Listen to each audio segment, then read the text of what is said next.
দেখো, গত ক্লাসে আমি কি মূলত কি করছি, জাস্ট এমনি এই লেটার গ্রেডের উপরে আমরা কি করলাম, পাস ফেল এটা আমরা কি করলাম বুঝাই দিলাম যে লেটার গ্রেড অনুযায়ী কি পাস ফেল কীভাবে দিতে হয় সেটা। এখন আমি আজকে দেখাবো এই যে রেজাল্টটা, এই রেজাল্টটা এখানে দুইটা ফর্মুলা ইউজ করা হয়েছে। আমি ওই যে বললাম, সে যদি কি এক সাবজেক্ট বা দুই সাবজেক্ট ফেল করে তাকে দিবে কি রিপিট। এক সাবজেক্ট বা দুই সাবজেক্ট ফেল করলে তাকে কি দিবে, যেমন সে এইখানে এক সাবজেক্ট ফেল করছে তাই না, তারটা রিপিট আসছে। ঠিক আছে, এইখানে দেখো সে সবগুলো সাবজেক্টে পাস করছে, সেই জন্য সাতটা কি আসছে, পাস আসছে। আর এখানে দেখো, এখানে জাস্ট কয় সাবজেক্ট ফেল করছে, এক সাবজেক্ট তাই না, যার কারণে এখানে কি আসছে রিপিট। এখানে কয় সাবজেক্টে ফেল করছে, দুই সাবজেক্ট ফেল করছে। দেখো তাহলে এখানে দুই সাবজেক্ট ফেল, যার কারণে তাকে রিপিট আসছে।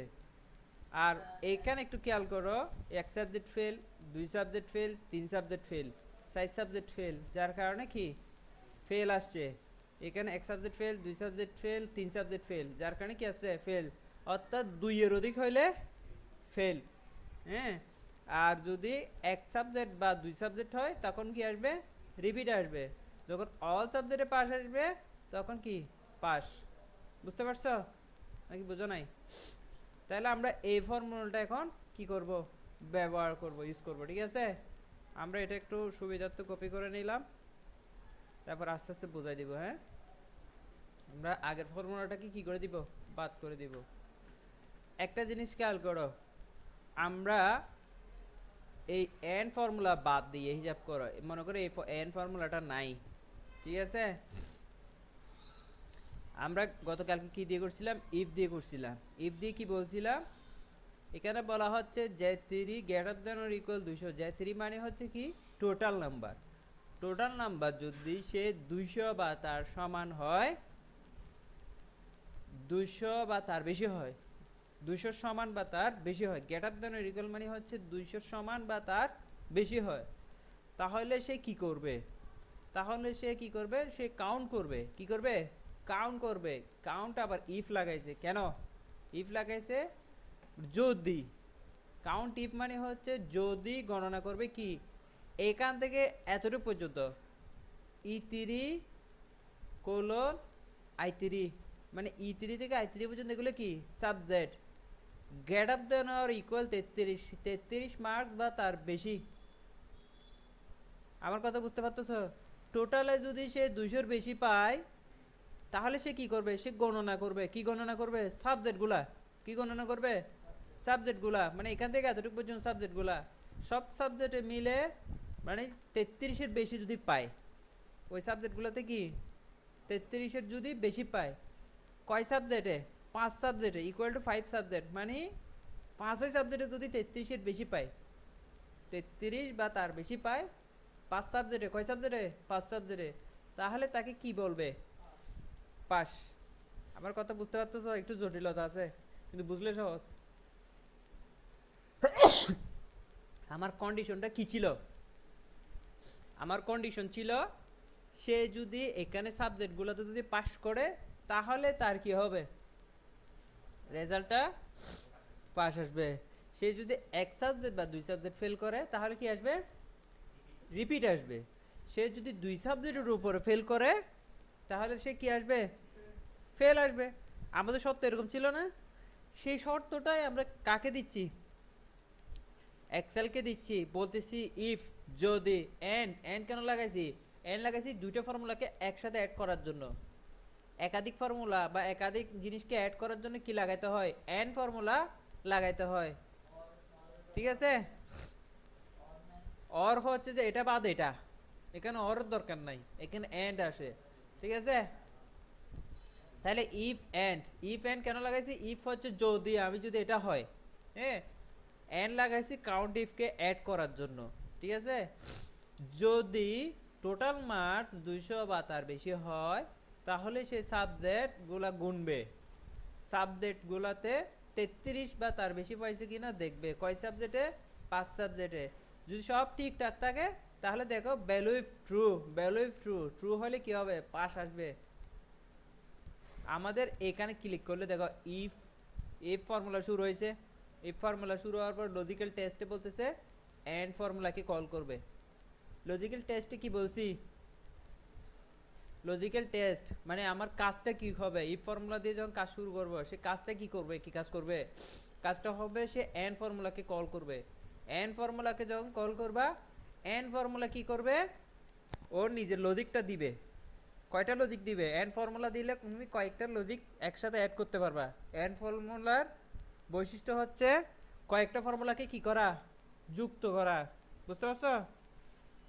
এমনি ইফ দিয়ে তো আমরা লজিক কয়টা দিই, একটা দিই, যে এটার সমান যদি এটা হয় তাহলে এটা হবে। গত ক্লাস আমি করাইছি না, কিন্তু এন ফর্মুলা দিয়ে তুমি কয়েকটা লজিক একসাথে অ্যাড করতে পারবা। ঠিক আছে, তাহলে লজিক ওয়ান, লজিক ওয়ান বলতেছি কি, লজিক ওয়ানে বলতেছি টোটাল মার্ক যদি 200 বা তার বেশি হয়, তাহলে লজিক টুতে বলতেছি তাহলে সে লজিক দ্বিতীয়, প্রথম লজিক বলতেছি 200 বা তার বেশি হলে, দ্বিতীয় লজিক বলতেছি সব সাবজেক্টে মিলে মানে 5 সাবজেক্টে মিলে 33 বা তার বেশি পাইলে, মানে লজিক কয়টা দিলাম, দুইটা, দ্বিতীয় লজিক দিলাম দুইটা। তাহলে তৃতীয় লজিক এটা হয়ে যাওয়ার পরে সে কি করবে, তাও আবার কার সমান, 5 সাবজেক্টের সমান হলে। ঠিক আছে, 5 সাবজেক্টের সমান হলে তো এই ইফ ফর্মুলাতে ফিরে আসবে। যদি সব কিছু ঠিকঠাক থাকে তাহলে ভ্যালু ইফ ট্রু, ট্রু মানে সত্য হলে কি হবে, 5 দিবে। মানে এখানে 200-র বেশি আর এখানে 33-এর বেশি পাইলে সে রেজাল্ট কি দিবে, পাস। সেম জিনিসটা কপি করে এখানে আবার পেস্ট করবে, পেস্ট করে আবার বলবা যে 200 বা তার যদি বেশি হয় তাহলে সে সাবজেক্টগুলো গণনা করবে, গণনা করে কয় সাবজেক্ট, 2 সাবজেক্ট তার বেশি, 2 সাবজেক্ট বা তার বেশি, মানে সর্বোচ্চ 2 সাবজেক্ট বা মানে সর্বোচ্চ 2 সাবজেক্ট পর্যন্ত আর কি, কারণ এর নিচে তো আর ইয়া হয় না। কারণ 2 সাবজেক্টের উপরে 5 সাবজেক্ট আমি এখানে বলেই দিছি। ঠিক আছে, মানে 2 সাবজেক্ট পর্যন্ত যদি কি করে তাহলে তাকে রিপিট দিবে। ঠিক আছে, otherwise value if false, value if false তাহলে এই কন্ডিশনগুলো যদি মিথ্যা হয় বা এরকম যদি না থাকে তাহলে সে কি করবে, তাহলে সে ফেল দিয়ে দিবে। কি দিবে, ফেল দিয়ে দিবে। ঠিক আছে, তাহলে আমরা এখান থেকে এতটুকু পর্যন্ত এটাকে কন্ট্রোল এন্টার দিয়ে কি করে দিলাম, সবগুলাকে দিয়ে দিলাম। সিলেকশন করবা, ফার্স্ট ঘরে ক্লিক করবা, কন্ট্রোল এন্টার দিলে সবগুলোতে পেস্ট হয়ে যাবে। প্রথমে তুমি প্রথম থেকে এতটুকু পর্যন্ত সিলেকশন করবা, সিলেকশন করে প্রথম ঘরটাতে ক্লিক করবা, মানে এটা প্রথম ঘর না, এটা প্রথম ঘরে সিলেকশন আছে না, এই ফর্মুলা বারে ক্লিক করে কন্ট্রোল এন্টার দিলে সবগুলোতে চলে আসবে। এটা করলে এই ফরম্যাট ভাঙে না। আর এমনি যদি টান দাও, এমনি যদি টান দাও তাহলে দেখো এখানে নিচে বর্ডারটা গায়েব হয়ে গেছে গা। ঠিক আছে, বুঝতে পারছো? একটু কঠিন আছে, কঠিনটা কি আমি আবার বোঝাচ্ছি। Equal to if bracket open logical test, if ফর্মুলাকে কল করে আমরা কি লজিক্যাল টেস্ট দিব। লজিক্যাল টেস্ট কি, আমরা এন ফর্মুলাকে কল করব। লজিক্যাল টেস্ট কি, এন ফর্মুলাকে কল করব, কল করে কি বলবো, লজিক ওয়ানে কি বলবো, লজিক ওয়ানে বলবো যে Z3 মানে হচ্ছে টোটাল মার্কস, Z3 মানে কি total marks, greater than or equal হচ্ছে 200, গ্রেটার দেন অর ইকুয়াল, এক সাবজেক্টে যদি 33 করে পায় 5 সাবজেক্টে কত হয়,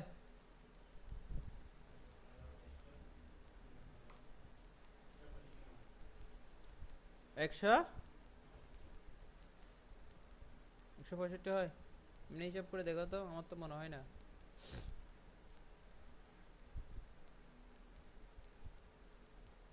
এরকম কাছাকাছি হবে, 3 5 15, আমার তো মনে হয় 165 হবে, 165। তুমি এটাকে 200 জায়গায় 165ও দিতে পারো। ঠিক আছে, মানে 165 এটাও দিতে পারো। এখন সে টেনে টুনে পাস করলে তাকে রিপিট পরীক্ষা চাইলে তুমি যদি 200 বা 250 দাও, 300 দাও, এরপরও সে যদি পাস করে তারপরও তাকে রিপিট পরীক্ষা দিতে হবে, তখন কন্ডিশনটা এরকম হবে। বুঝতে পারছো? তাহলে আমরা 33 করে এই 5 সাবজেক্ট হিসেব করে দিয়ে দিলাম 165। ঠিক আছে, যদি সে কয় সাবজেক্টে, সে কি করবে, এই দূর মরা টোটাল সব মিলিয়ে যদি 165 বা তার সমান করে, তাহলে আমার লজিক 2 কি করবে, সে কাউন্ট করবে। দ্বিতীয় নাম্বার লজিক বলতেছি, কাউন্ট ইফ। কাউন্ট ইফের কাজ হচ্ছে মানে এখান এন্টার হয়ে গেছে। কাউন্ট ইফের কাজ হচ্ছে যে আমি যে জায়গায় রেঞ্জটা সিলেক্ট করে দিব, সেই রেঞ্জ থেকে সে একটা নির্দিষ্ট স্পেসিফিক ভ্যালু বা কি খুঁজে নিবে। কাউন্ট ইফ এখান থেকে এতটুকু পর্যন্ত মানে সাবজেক্টগুলা সে কি করবে, কাউন্ট করবে। কাকে? সাবজেক্টগুলাকে। সাবজেক্টগুলা থেকে কি কাউন্ট করবে বলো তো? হ্যাঁ, কি কাউন্ট করবে? গ্রেটার দেন অর ইকুয়াল 33 কি কাউন্ট করবে? 33 পাইছে কি না সেটা কি কাউন্ট করবে। ঠিক আছে, ডাবল কোটেশন দেওয়ার দরকার আছে। আচ্ছা দিয়ে দেখি কি হয়। তাহলে ব্র্যাকেট একটা কাউন্ট ইফের ব্র্যাকেট একটা ক্লোজ করলাম, ইকুয়াল টু 5 সাবজেক্ট। ঠিক আছে, কয় সাবজেক্ট? 5 সাবজেক্ট। তাহলে আমার লজিক্যাল টেস্ট একটা শেষ। লজিক্যাল টেস্ট কি একটা শেষ। তাহলে ভ্যালু ইফ ট্রু হলে কি হবে? ভ্যালু ইফ ট্রু হলে হ্যাঁ ডাবল কোটেশন, ডাবল কোটেশন মানে এখান থেকে সে কি খুঁজবে, এখান থেকে সে কি খুঁজবে, গ্রেটার দেন অর ইকুয়াল মানে 33 বা তার বেশি মার্কসটাকে খুঁজবে। এ রেঞ্জ E3 থেকে I3 এগুলো হচ্ছে সাবজেক্ট। সেখানে সে কি করবে, সেখানে ক্রাইটেরিয়া হচ্ছে কি সে 33 বা তার বেশি খুঁজবে। বুঝছো নাকি এখনো বুঝো নাই? তাহলে ভ্যালু ফলস হলে কি, ফলস হলে সে আবার ফর্মুলাকে কল করবে, এই ফর্মুলাকে কল করবে, কল করে সে এখানে greater than or equal 2 subject দিবে, সেটা হবে repeat, REPEAT, repeat, otherwise failed. Bracket একটা ক্লোজ, দুইটা ক্লোজ, যতক্ষণ কালা হবে না ততক্ষণ দিবা। ঠিক আছে, এন্টার।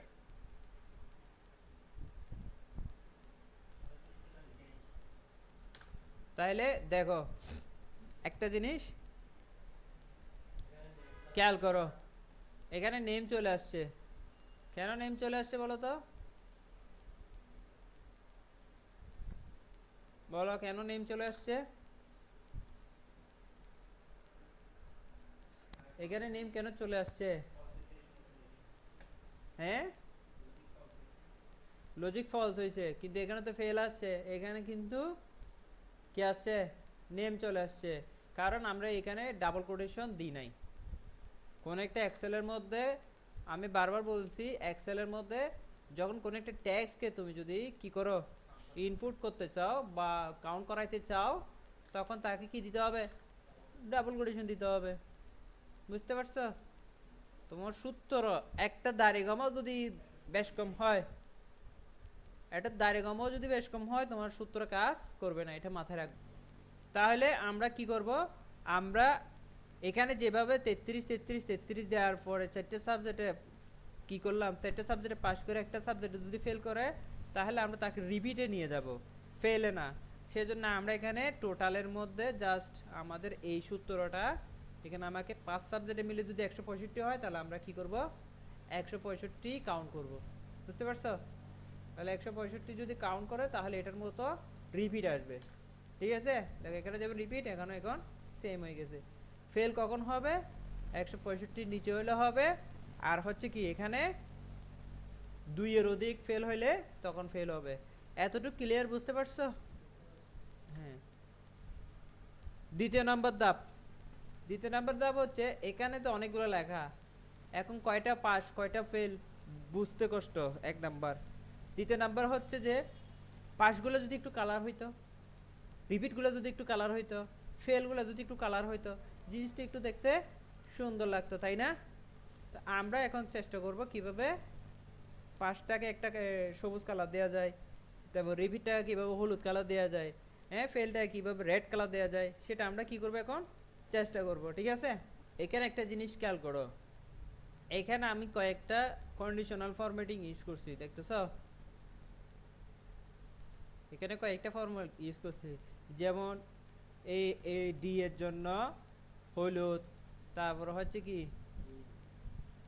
এটা কি, এটা ই কেমনে বুঝলা, এখানে কি আছে তুমি কেমনে দেখতেছো, এটা এ প্লাস, এটার ভিতরে এ প্লাস আছে যে ই না, এগুলো হচ্ছে যে রেঞ্জ, মানে ইয়ার রেঞ্জ, কিসের রেঞ্জ, সেলের রেঞ্জ। এটা এফ, এফ এর জন্য লাল, এটার জন্য সবুজ, ঠিক আছে। আমরা এই রুলটা আমরা এখানে ইউজ করব, ঠিক আছে। এই রুলগুলো কি আমরা এখানে ইউজ করব, সেটা কিভাবে, প্রথমে সিলেকশন করব, কন্ডিশনাল ফরম্যাটিংয়ে যাব, নিউ রুলে যাব, নিউ রুলে গিয়ে use a formula to determine which cell format, ঠিক আছে। এখান থেকে আমরা সেলটা সিলেকশন করব, যদিও আমাদের সিলেকশন আছে, তারপর আমরা নতুন করে আবার সিলেকশন করে নিচ্ছি, সিলেকশন করে নিলাম।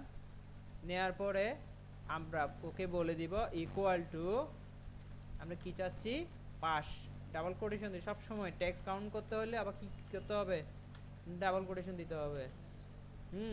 যদি পাস থাকে, মানে এটার সমান যদি পাশের সমান থাকে, তাহলে আমরা ফরম্যাটে যাব, ফরম্যাটে গিয়ে কি করব, আমরা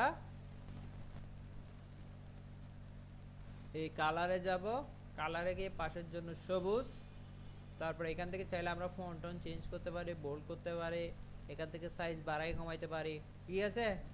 তারপরে বর্ডার দিতে পারি, ফিল করতে পারি, ফিল মানে ব্যাকগ্রাউন্ড ফিল, আর এইটা মানে হচ্ছে ফন্ট কালার, ঠিক আছে। আমরা এভাবে দিয়া সব কিছু দিয়ে আমরা এটা কাউন্ট করাইতে পারি, ঠিক আছে। এখন এখানে পাস লেখাতে কিন্তু কোনো রকম কি হয় নাই, কালার হয় নাই, কেন হয় নাই, কারণ আমাদের এখানে সেলগুলো কি করা আছে, লক করা আছে, কি করা আছে, লক করা আছে। তাহলে আমরা দেখি এখান থেকে আমরা এটুকুগুলোকে আনলক করি, ডলার চিহ্নগুলা আনলক করি, ঠিক আছে, আনলক করে দিলাম। ওকে, দেখো পাঁচ লেখাগুলো এখন সবুজ হয়েছে, হয়েছে, কিন্তু দেখতে একটু কষ্ট হচ্ছে আর কি। আচ্ছা, আর একটু সহজ করে দিই, আর একটু আমরা এটা ডাবল ক্লিক করি, এখানে আমরা ফরম্যাটে যাই, এখানে এটাকে আমরা সবুজ এইটা দিই, হ্যাঁ, ওকে ওকে, পাশগুলো এখন দেখা যাচ্ছে, হ্যাঁ। আমরা সেম ভাবে কন্ডিশনাল ফরম্যাটে গিয়ে আমরা ম্যানেজ রুলে করে কপি করে কাজ করতে পারি, অথবা নিউ রুলে করে কাজ করতে পারি, ঠিক আছে। আমরা কি করব, নিউ রুলে যাব, ইউজ ফর্মুলাতে যাব, এখানে গিয়ে আমরা সিলেকশন করব, অবশ্যই সিলেকশনগুলো আমরা কি করে দিব, আনলক করে দিব। তার আগে আমরা আগে আমাদের কন্ডিশনটা লিখে ফেলি, রিপিট, কন্ডিশনটা লিখে ফেললাম, কন্ডিশনটা লিখে ফেললাম, এগুলোকে আমরা আনলক করে দিব, হ্যাঁ, ফাংশন কোড আনলক করে দিব। তাহলে রিপিট হলে কি হবে, রিপিট হলে আমরা ফরম্যাটিং করব, ধরো বোল্ড করলাম, প্রথমে কালার দিলাম ইয়েলো, এই কালারটা দিই, অরেঞ্জ কালারটা দিই, কেমন, হ্যাঁ, নাকি এখান থেকে দিব, কোনটা দিব বলো,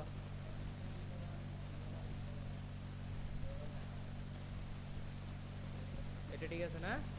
আচ্ছা, তাহলে এই কালারটা আমরা কি রিপিটের জন্য ইউজ করলাম, ঠিক আছে। এটা আমি কপি করে নিচ্ছি বারবার যাতে লিখতে না হয়। আচ্ছা, রিপিট যতগুলো এখন সময় হলুদ হয়ে গেছে, দুপুর ফরম্যাটে যাব, 12টা নিউ রোলে 30 যাব, মিনিট। ইউজ ডিটারমাইন ফর্মুলা এখানে আমরা পেস্ট করে দিচ্ছি, যেহেতু আগে থেকে আমরা লিখছি। একটা তো বোঝাই দিলাম, তাই না, দুইটা বোঝাই দিলাম না, ফেল, ফেল দেওয়ার পরে এখানে জাস্ট আমরা কালার করব, কালারটা আমরা রেড দিব, দেন এখান থেকে বোল্ড করে দিব, দেন ওকে। আচ্ছা, এতটুকু বুঝছো কি না বলো, হ্যাঁ। তাহলে দেখো ফেল হইলে অটো কালার হচ্ছে, এখানে তুমি যাকেই ফেল করাও না কেন, ধরো তুমি চাচ্ছ যে একে একে তুমি ফেল করাতে চাচ্ছ, এটাকে 20 দিলা, এটাকে 29 দিলা, দেখো যেটাই ফেল হবে কালারটা অটোমেটিক চলে আসবে, ঠিক আছে। এখন কালার দেখে দেখে গুনবা নাকি, কয়জন ফেল করলো কয়জন পাস করলো, কালার দেখে দেখে গুনবা নাকি, সময় আছে নাই। তুমি এখানে একটা কলাম বানাইতে পারো, পাস, রিপিট, ফেল, ILED, ঠিক আছে? আমরা এখানে কাউন্ট ইফ কিছুক্ষণ আগে একটা কাউন্ট ইফের ফর্মুলা শিখাইছি না, সেটার বাস্তব প্রয়োগটা আমি বেসিকভাবে দেখছি, বাস্তব প্রয়োগটা এখানে করছি।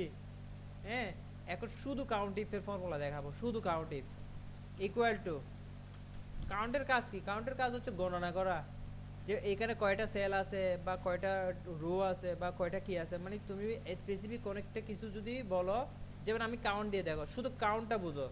কাউন্ট দিয়ে যদি আমি এখান থেকে এতটুকু যদি সিলেকশন করে দিই, ব্র্যাকেট দিই নাই, সরি, ব্র্যাকেট ওপেন, এখান থেকে এতটুকু সিলেকশন করে দিলাম, ব্র্যাকেট ক্লোজ করে দিলাম, এন্টার দিলাম, বলতেছি জিরো। কেন জিরো? কারণ এখানে কোনো ধরনের সংখ্যা নাই।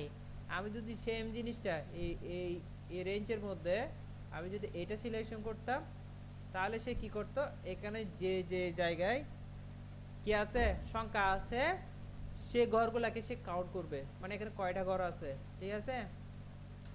দেখো এখানে কয়টা ঘর, 13 জন স্টুডেন্টের 13টা ঘর, 1 2 3 4 5 6 7 8 9 10 11 12 13, অর্থাৎ 13টা ঘরে ডাটা আছে। এটা হচ্ছে শুধুমাত্র কাউন্টের ফর্মুলা। এটা কিসের ফর্মুলা? কাউন্টের কাজ হচ্ছে যে যে জায়গায় ডেটা থাকবে সেই ঘরটাকে কাউন্ট করবে, আর যে ঘরে ডেটা থাকবে না সেই ঘরটাকে কাউন্ট করবে না। হ্যাঁ, কাউন্টের মধ্যে টেক্সট কাউন্ট করে না। কোন সময় কাউন্ট করবে? টেক্সট কাউন্ট করার জন্য কি করতে হবে বলছিলাম? হ্যাঁ, এ লাগাইতে হবে। কাউন্টের সাথে তুমি যদি একটা এ লাগাই দাও, তাহলে সে কি করবে? টেক্সটগুলোকে কাউন্ট করবে। দেখো আমি সেম ফর্মুলাটা কপি করে নিই, এদিকে পেস্ট করলাম, এখানে আমরা এ লাগাইলাম, তারপরে এই রেঞ্জটা আমরা এইখান থেকে এতটুকু সিলেকশন করে দিলাম, ঠিক আছে? দেওয়ার পর আমরা এন্টার দিলাম। দেখো এখন এটাতে যেমন 13টা বলতেছে, এটা তো 13টা বলতেছে, এটা যদি আমি বাদ দিয়ে দিই তখন বলতেছে জিরো। কিছু বুঝছো?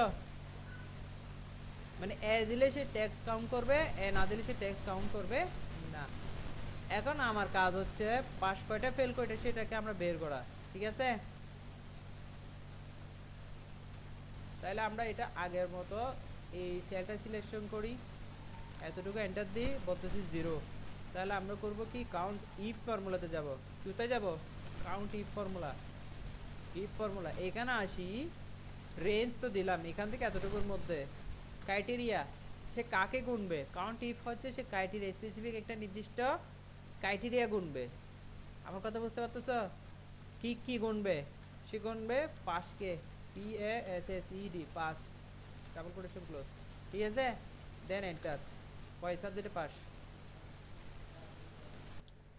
দেখো তুমি এখানে এতগুলা কন্ডিশন ইউজ করলে হবে না তো, কারণ কাউন্ট ইফের কন্ডিশন শুধু একটাই। কাউন্ট ইফের কন্ডিশন এতগুলো হয় না, এটা ইফ কন্ডিশন না, ইফ ফর্মুলা বা এন্ড ইফ না, বুঝছো? এটার কন্ডিশন শুধু একটাই দিতে পারবা। তাহলে তুমি এখানে জাস্ট এটা কপি করে নিবা, রিপিটের জায়গায় এটা পেস্ট করবা, পেস্ট করে জাস্ট পাশের জায়গায় রিপিট ইউজ করবা। আমি তিনটে কলাম কি জন্য, তিনটে রো কেন ইউজ করছি? REPEAT, রিপিট, ঠিক আছে? এখানে গিয়ে ফিল্ডের জায়গায় গিয়ে আমরা সেম জিনিস ব্যবহার করব, কিন্তু পাশের জায়গায় ক্রাইটেরিয়া কি হবে? ফিল্ড। আমাকে বুঝতে হবে কাউন্ট ইফ করে আমি কি কি কোন ক্রাইটেরিয়া, একটা জিনিস খেয়াল করো, তোমাকে মনে রাখতে হবে এই জিনিসটা, বাকিগুলো তোমার ফর্মুলায় বলে দিবে, বুঝতে পারছো? রেঞ্জ কোন জায়গা থেকে কতটুকু, ক্রাইটেরিয়া হচ্ছে কি কে কাকে কাকে আমরা গণনা করব, বুঝতে পারছো? দেখো এখন তাহলে ওই স্কুলে সে 3 জন পাস করলো, 8 জন রিপিট আসছে, 2 জন ফেল আসছে। আবার কথা বুঝতে পারছো? এরকম অনেক রকম ফর্মুলা আছে, এটা তো মাত্র শুরু। র্যাঙ্কের কত রকম ফর্মুলা হয়, এখন শুরু করলে অবাক হয়ে যাবা। তাহলে আমরা নেক্সট ক্লাসে র্যাঙ্ক ফর্মুলা নিয়ে কাজ করব, ঠিক আছে? নেক্সট ক্লাসে কি নিয়ে কাজ করব? র্যাঙ্ক ফর্মুলা নিয়ে কাজ করব। একটা র্যাঙ্ক যেমন এখানে তো অলরেডি ঠিকঠাক দেখাচ্ছে, roll 1, roll 2, roll 3, roll 4, roll 5, 6, 7, 8, 9, 10, 11, 12, ঠিক আছে? এখানে কিন্তু র্যাঙ্ক 1 থেকে 13 পর্যন্ত কি দেখাচ্ছে? 12 পর্যন্ত ঠিক দেখাচ্ছে, কিন্তু 12 রোল 12 আবার দুইজন দেখাচ্ছে, দেখতেছো? কিন্তু আমাদের কাজ হচ্ছে যে এই সমস্যা হবে না, প্রত্যেকের জন্য আলাদা একটা ইউনিক নাম্বার থাকবে। বুঝতে পারছো? একটু আমরা নেক্সট ক্লাসে শিখবো। আমার কথা বুঝছো? আমরা নেক্সট ক্লাসে শিখবো। ওকে।